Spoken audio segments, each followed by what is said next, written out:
Sevgili dostlar, herkese merhaba. Herkese hayırlı günler diliyorum. Rabbim inşallah seven, sevilen, dost olan, dost kalan seçkin kullardan olmayı hepimize nasip eylesin. İçinde yaşadığımız zaman dilimi, toplumlar, devletler, depremler, afetler, savaşlar, Covid ve benzerleri birçok olumsuz hal üzere yaşıyoruz. Ayakta kalmaya çalışıyoruz. Birbirimize güvenmeye, inanmaya, destek olmaya, itimat etmeye çalışıyoruz. İnsan böylesi zor durumlarda başka bir insanla, başka bir varlıkla ünsiyet kurup onunla ayakta kalmaya çalışıyor. İnsan insanla ancak mutlu olabilir. İnsan insanla var olabilir. İnsan insanla yolculuğunu devam ettirip tamamlayabilir. Hal böyle olunca güzellikler sizi bulur, güzellikler bizi bulur. Kıymetli dostlar, güven en güzel hazine. Güvenmek, güvenebilmek, güven tazelemek, güveni öncelemek, güveni arada tesis etmek, var edebilmek. Tabii içinde bulunduğumuz şartlar ve seyrettiğimiz haberler, sosyal medyada gördüğümüz olağanüstü durumlar bizim insanlara olan dürüstlük duygumuzu, inanç duygumuzu, güven duygumuzu zaman zaman alt üst edebilir. Ama güzel bir ifade vardır. Suimisal emsal teşkil etmez. Bir kötü örnek birçok örneği beraberinde getirmez. Yani bütün örnekler böyledir. Herkes böyledir. Bir insanın yanlışı bütün insanların yanlış yaptığını ve yapacağını bize bir şekilde baskı unsuru olamaz, yapamaz. Kıymetli dostlar, insan bir yere kadar mutlaka güvenmelidir. En büyük güven kaynağımız anne babamızdır, kardeşlerimizdir. Zaman zaman oralardan da silini yiyebilir insan. Zayıf olan kardeşi tutar anne baba. Çünkü tabiat böyle gerektirir. Onun kollanması gerektiğine kani gelince o çocuğun yanında olmak durumunda hisseder kendini. Zengin çocuğun yanında değil, daha az varlıklı olan çocuğun yanında olarak onun da kalkınmasını, yükselmesini, yücelmesini isteyebilir. Olabilir. Kişiler arası iletişimde de güven. Biz bir şeyi konuştuk bir arkadaşımızla. Biz bu konuyu diğer arkadaşlarımızla paylaşacak mıyız? Paylaşmayacak mıyız? Yani aramızda mıhlı, mühürlü, imzalı mı kalacak?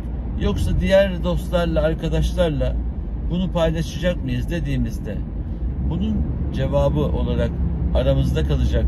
Bu bizim sırrımızdır, özelimizdir, hassasiyetimizdir, hususi mevzumuzdur dedikten sonra bir başka arkadaşla paylaştığınızda bu demek oluyor ki ben sana güvenmiyorum.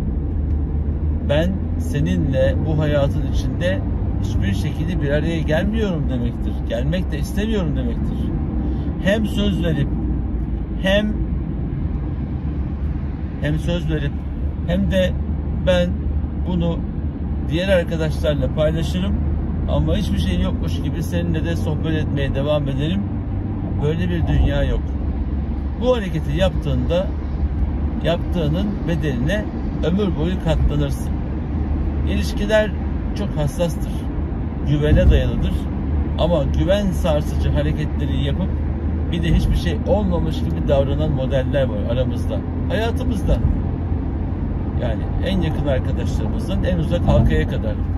Ya yaptığın hareketi şu an görmedim farz et. Ama ileride göreceğim. Yakın gelecekte göreceğim. Ben bunu görünce seninle aynı duyguları paylaşabilir miyim? Artık sana hususiyeti anlatır mıyım? Artık seni meclisime davet eder miyim? Artık seninle yola çıkar mıyım? Bırak bir yere gitmeyi. Yola çıkmam. Önce Rafik, sonra Tarik. Önce doğru, dürüst, refakat edecek arkadaş, sonra yol. Bu sünnet olan. Kıymetli dostlar, Allah rızası için size verilen değeri bilin. Bize verilen değeri bilelim. Değer mesabesinde hayatımızı ona göre yaşamaya çalışalım. Gayret edelim. Yok, ben istediğim gibi yaşarım. İstediğim gibi kaçarım. Kimseyi de umursamam. Benim hayatım böyle diyorsanız tercih meselesi. Ona da bir şey diyemeyiz. Tercih neyse o sizin elinizde. Ben bu tercihlerle ilgili hiç kimseye kızmam. Kimseye kırılmam. Vallahi kırılmam. Arkadan da konuşmam. Tabiatım böyle. Çünkü onu tercih edersen bu böyle. Yıllar önce bir arkadaşım $100 borç almıştı. Evet, hiç unutmuyorum. Gençlik yılları, üniversitede okuyoruz. 3-4 sene bu $100 geri ödemedi. 3-4 sene sonra $100 getirdi. Getirdiği zaman ben de hiç bu arada arayıp param ne oldu demedim. Sen neredesin diye ara aradım, cevap vermedi. Veremedi belki de mahcubiyetinden. Halbuki ben onunla $100'lık dost değil, daha derin bir dostluğu üzerinde yaşadığım, paylaştığım için benim derdim onunla sohbeti, muhabbeti devam ettirmek. Para tahsilatı değildi. Yıllar sonra geldi, parayı getirdi. Sevgili kardeşim dedim, herhangi bir sıkıntın yok dedi. Yok dedi. Bir şey söyleyeceğim sana dedim. Sen benden $100.000 isteseydin, benim de o kadar param olsaydı sana vereceğimi biliyor musun? Biliyorum abi dedi.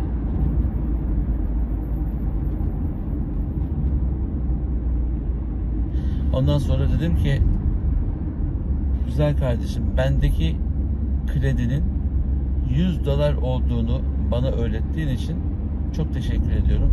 Ne zaman istersen $100'ın hazır. Beklerim dedim.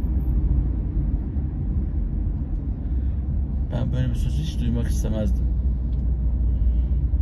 Kredibilitenizi, değerinizi, ederinizi, kıymetinizi, güveninizi küçük hareketlere, küçük menfaatlere asla ve asla satmayın.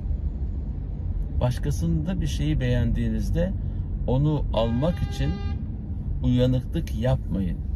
Tertemiz duygularla duygunuzu söyleyin. Karşı taraf gereken neyse onu zaten yapar. Hiç kimse enayi değil. Hiç kimse, affedersiniz, manyak da değil. Kafayı değmedi. İstanbul'a dün gelip bugün 24 saat geçirmiş olan insan İstanbul'da nasıl yaşanır ve yaşanması gerekir? 24 saatte insan hayat bir şekilde hızla bir şeyleri öğretiyor. Herkes hayatını devam ettirecek kadar akıl ve pratik zihninize sahip. Aziz dostlar, lütfen güveni sarsacak hareketlerden uzak durun, uzak duralım. Size nasihat etmeyi edep ediyorum. Sizlerle yolculukta sohbet ediyoruz. Arabada konuşmak serbest. Burası cami değil. Ama cami değil diye maneviyatımızı alt üst edecek cümleleri söylemiyoruz. Filanca kişi böyle yaptı diyerek dedikodu hakkını elimizde tutmuyoruz. Filanca kişi bizi hakaret etti diye sosyal medyadan da olsa onların ismini anons edip o insanların toplum önündeki hallerini rencide edecek duruma sokmuyoruz. Caminin mihrabından, minberinden isim vererek hakaret eden insanları gördüm. Çok yanlış. Ulusa, insanlara mecliste seslenirken, bu halk meclisinden bahsediyorum, açık alanda insanların isim vererek birisine bir şeyler söylemesi de çok rahatsız edici. Yapmayın.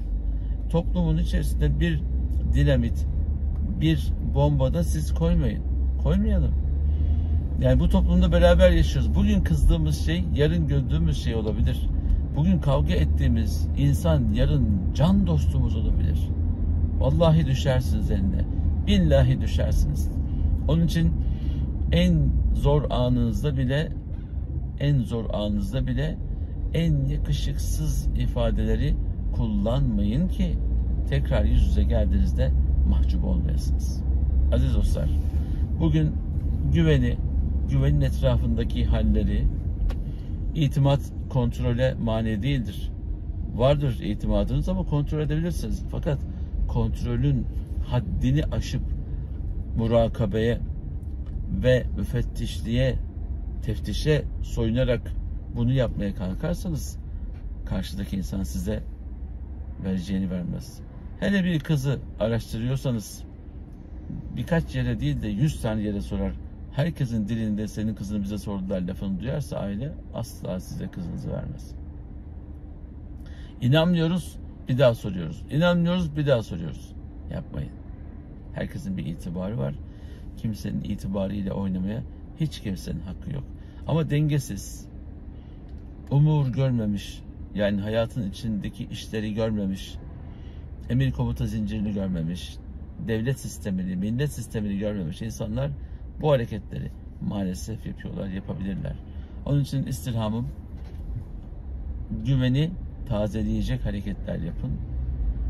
Dostların dostlarıyla bile görüşürken dostlarınız hakkında ileri geri konuşmayın.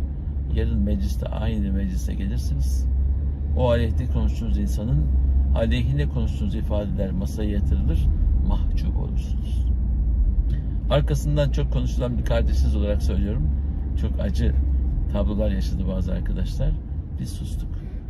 Oradaki yüz kızartıcı halleri, yüz kızartıcılığıyla itham edip, iftira edip ondan sonra kendi halleriyle karşı karşıya geldiklerinde gerçek rezilliğin, gerçek yüz kızartıcı halin ne olduğunu bizatihi kendileri yaşarken keşke ağzımı tutsaydım, keşke bu hareketleri yapmasaydım diyerek kafaları önde, yüzleri kıpkırmızı olduğu halleri gördüm. Yapmayın, yapmayalım. İnanın güzel bir şey değil. Hiç güzel bir şey değil. Rabbim inşallah imanla, Kur'an'la yaşamayı, kendisine olan güvenimizi devamlı tazeleyebilmeyi, kullarıyla olan münasebetimizdeki güven icrasını en güzel şekilde yapabilmeyi, kendisine kul, yarattıklarına da sevgili birer dost olabilmeyi hepimize nasip eylesin. Rabbim inşallah bizleri yarsız bırakmasın, kendini de yar eylesin. Herkesin ve her şeyin sahibi Yüce Rahman'a emanet olun. Allah'a ısmarladık.